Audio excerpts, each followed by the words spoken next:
लोगों ने किया है, अभी आप लोगों को बताया था हम लोगों ने, जो यूनिवर्सिटियों में 200 पॉइंट रोस्टर होता है, उसको भारत की बीजेपी सरकार 13 पर लेकर आई। तो हम लोगों ने 5 मार्च 2019 में भारत बंद किया और उनको बैक लेना पड़ा। और आने वाले समय में हमारी पूरी तैयारी है कि ओबीसी की जनगणना और देश में सभी जाति समूह की जनगणना होना चाहिए।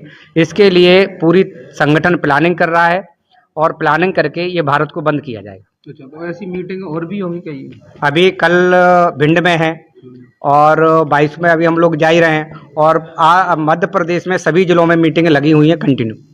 समाज के लोगों के लिए आपका क्या संदेश है? समाज के लोगों के लिए हमारा ये संदेश है कि एक तो दोस्त और दुश्मन को पहचाने और संगठित होकर एक संगठन शक्ति का निर्माण करें। मैं अंगद सिंह कुशवाहा और मैं राष्ट्रीय पिछड़ा वर्ग मोर्चा का मध्य प्रदेश का वाइस प्रेसिडेंट हूँ। ये हमारा परिचय है। के लिए सबसे पहले पिछड़े वर्ग की जो समस्या है कि पिछड़े वर्ग की गिनती होना चाहिए।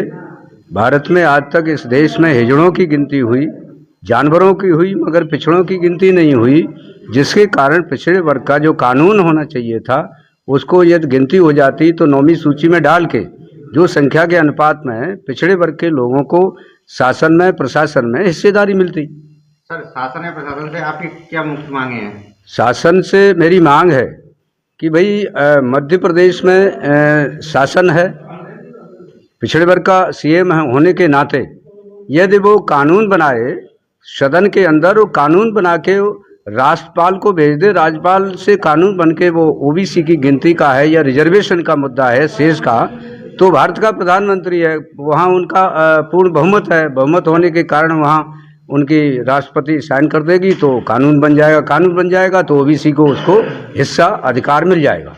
ये हमारी प्रशासन से मांग है, शासन से मांग है। और प्रशासन से तो हम उम्मीद इसलिए नहीं करते हैं कि शासन के आधार पर प्रशासन चलता है।